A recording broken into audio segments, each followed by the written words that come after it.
Nous continuons le commentaire sur l'Épître aux Romains. Nous sommes à la 21e partie de ce commentaire. Ce commentaire sur l'Épître aux Romains est écrit par le bien-aimé frère Hamilton Smith. Chapitre 2, petit 3, sous 5 bar 7. Romains chapitre 6, versets 18 à 19. Pour cela, nous lisons Romains chapitre 6, versets 18 à 19. Mais ayant été affranchis du péché, vous avez été asservis à la justice. Je parle à la manière, je parle à la façon des hommes à cause de l'infimité de votre chair. Car ainsi que vous avez livré vos membres comme esclaves à l'impurité et à l'iniquité, pour l'iniquité, ainsi livrez maintenant vos membres comme esclaves à la justice pour la sainteté. Commentaire. Ayant obtenu ainsi leur affranchissement du péché, ils étaient devenus esclaves de la justice, en parenthèse, ils avaient été asservis à la justice. Cette expression asservis à la justice pourrait toutefois être prise comme impliquant un certain joug blessant avec la perte de toute liberté. L'apôtre prend donc soin d'expliquer qu'il parle simplement à la manière des hommes. Être asservi à la justice n'est pas un esclavage misérable, mais une heureuse liberté. Cependant, à cause de l'infimité de la chair qui fait que nous avons de la peine à saisir la vérité, il utilise l'expression asservi à, en parenthèse, ou esclave de la justice, pour faire ressortir le contraste entre, d'une part, le résultat heureux d'être sous l'empire de la justice pratique et, d'autre part, le terrible esclavage que le péché impose à ses esclaves. Livrer les membres au péché, c'est pratiquement devenir esclave de l'impureté et développer ainsi un caractère d'iniquité qui augmente dans l'iniquité. Il mène d'iniquité en iniquité, en parenthèse, à l'iniquité pour l'iniquité. En revanche, si nous livrons nos membres au service de pour être asservis à la justice pratique, cela développera un caractère et une condition de sainteté. C'est ici la première fois, depuis les versets d'introduction de l'Épître, que l'apôtre parle de sainteté. Livrez vos membres comme esclaves à la justice conduit non seulement à la justice, mais aussi à la sainteté. La justice parle davantage d'actes extérieurement justes par rapport aux autres. La sainteté fait plutôt référence à la nouvelle nature et donc à ce qui est intérieur. Nous arrivons ainsi à un autre résultat de nous tenir pour morts au péché, c'est le développement de la nouvelle nature qui est sainte en pensée et donc séparée de l'esprit du monde environnant. Non seulement la justice est pratiquée, mais l'injustice est haïe. Chapitre 2, petit 3, sous 5 bar 8. Romains chapitre 6, versets 20 à 23. Nous lisons Romains chapitre 6, versets 20 à 23. Car lorsque vous étiez esclaves du péché, vous étiez libres à l'égard de la justice. Quel fruit donc avez-vous alors des choses dont maintenant vous avez honte, car la fin de ces choses est la mort. Mais maintenant, ayant été affranchis du péché et asservis à Dieu, vous avez pour fruit dans la sainteté et pour fin la vie éternelle. Car les gages du péché, c'est la mort, mais le don de grâce de Dieu, c'est la vie éternelle dans le Christ Jésus, notre Seigneur. Commentaire. L'apôtre conclut son instruction en soulignant le contraste entre leur état passé comme esclaves du péché et leur part présente comme esclaves de Dieu, en parenthèse, asservis à Dieu. Esclaves du péché, ils suivaient leur propre volonté sans jamais penser aux exigences de justice. Une telle vie ne produit aucun fruit durable et agréable, mais seulement la honte et finalement la mort. C'était un gaspillage stérile de leur vie et des membres de leur corps dans une propre volonté qui les couvrait de honte et aboutissait à la mort. Maintenant, ayant été affranchis du péché et étant asservis à Dieu, ils produisaient le fruit de la justice pratique qui conduit à la sainteté. Cette condition de cœur dans laquelle le mal est haï et Dieu est connu et goûté. Vivre pour Dieu conduit à un fruit présent de justice et de sainteté et à un fruit futur de jouissance de la vie éternelle dans toute sa plénitude en gloire, où non seulement la puissance du péché ne peut jamais se faire sentir, mais où la présence du péché ne peut jamais s'immiscer. Ici, la vie éternelle est placée devant nous comme l'aboutissement d'une vie vécue par Dieu, d'une vie vécue pour Dieu dans ce monde. Mais même ainsi, elle n'est pas assurée par le dévouement de la vie ici-bas. Elle est le don de Dieu dans le Christ Jésus notre Seigneur. Le péché est un salaire, mais Dieu donne des dons. Ainsi, la grâce de Dieu qui donne la bénédiction est maintenue. Il est donné un encouragement à vivre une vie agréable à Dieu, tandis que la pensée légale d'obtenir la vie éternelle comme la récompense d'un service est exclue. Il est donné un encouragement à vivre une vie agréable à Dieu, tandis que la pensée légale d'obtenir la vie éternelle comme la récompense d'un service est exclue. Chapitre 2, petit 4, la délivrance de la loi. En parenthèse, Romains chapitre 7.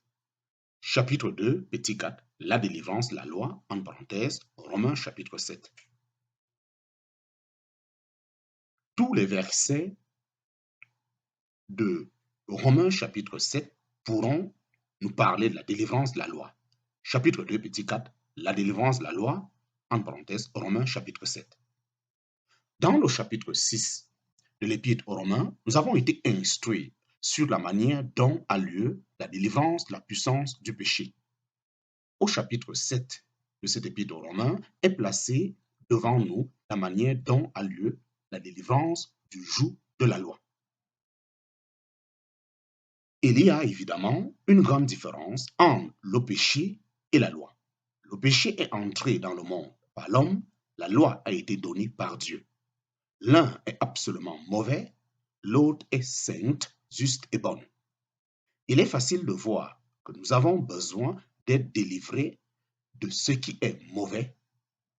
Il n'est pas si simple d'apprendre que, comme croyants, nous avons également besoin d'être délivrés du principe de la loi. Toutefois, l'examen de la nature de la loi et de ses effets devrait nous convaincre de la nécessité de la délivrance de sa domination. Premièrement, rappelons-nous que la loi a été donnée à l'homme naturel pour lui montrer la norme de conduite que Dieu demande à l'homme si l'on veut que sa bénédiction dépende de ses propres actions. Deuxièmement, en faisant connaître ce que Dieu exige de l'homme, la loi a aussi révélé la sainteté et la justice de Dieu.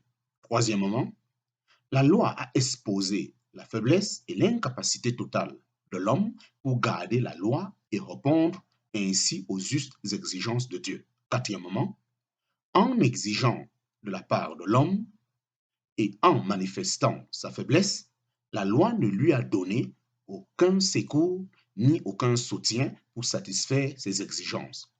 Enfin, ou cinquièmement, étant sainte et inflexible, la loi condamnait totalement l'homme qui ne le gardait pas en tout point. Résumons brièvement le principe de la loi tel qu'appliqué à l'homme. Elle exige de moi ce que je n'ai pas la force de faire.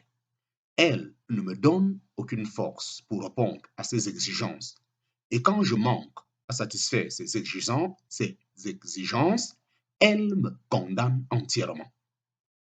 Ainsi, bien que la loi soit en elle-même sainte et ordonnée pour procurer la vie et la bénédiction, si on la gâte, elle devient un moyen de montrer à la fois la sainteté de Dieu, ma faiblesse et, en conséquence, ma condamnation. Il devient alors clair que le croyant a besoin d'être délivré de la loi.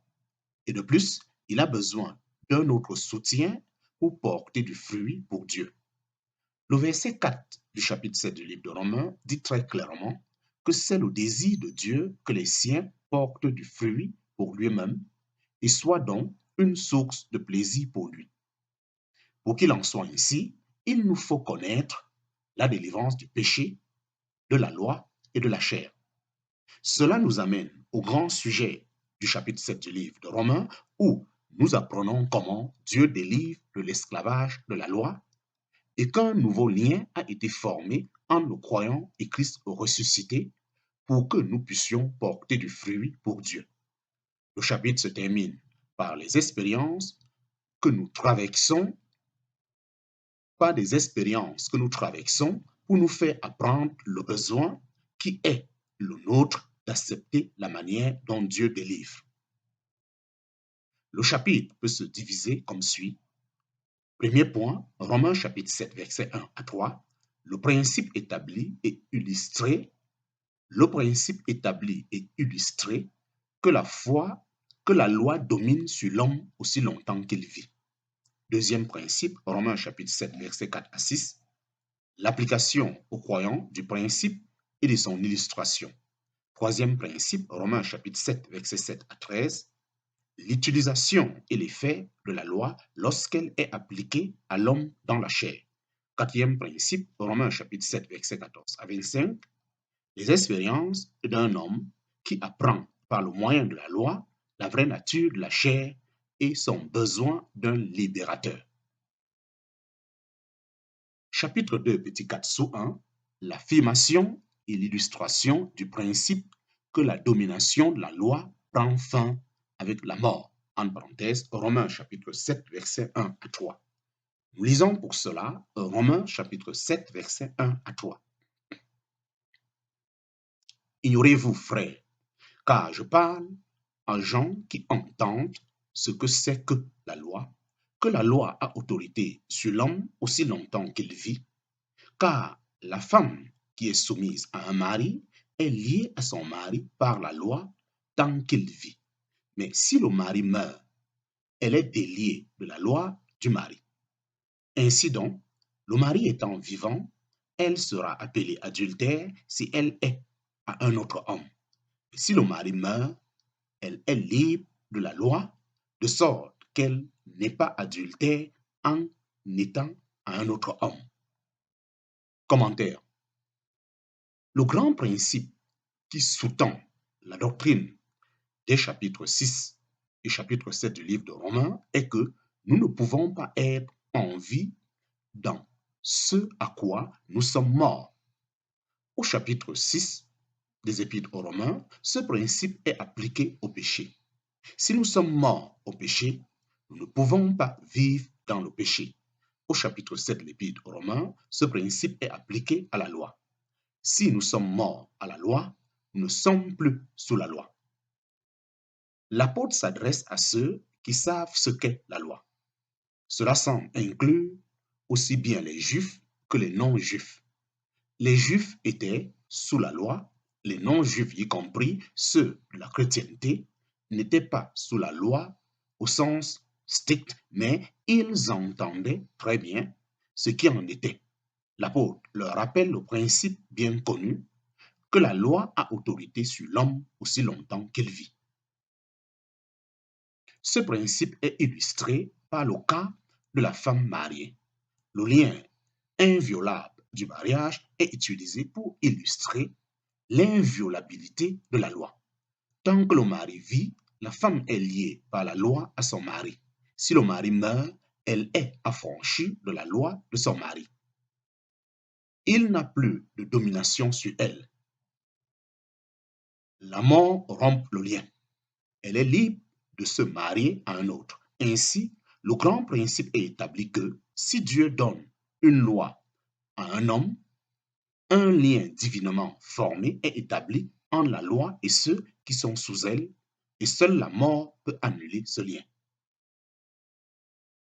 Chapitre 2, petit 4 sous 2, l'application aux croyants du principe que la domination de la loi prend fin avec la mort. En parenthèse, Romains chapitre 7, verset 6, verset 4 à 6.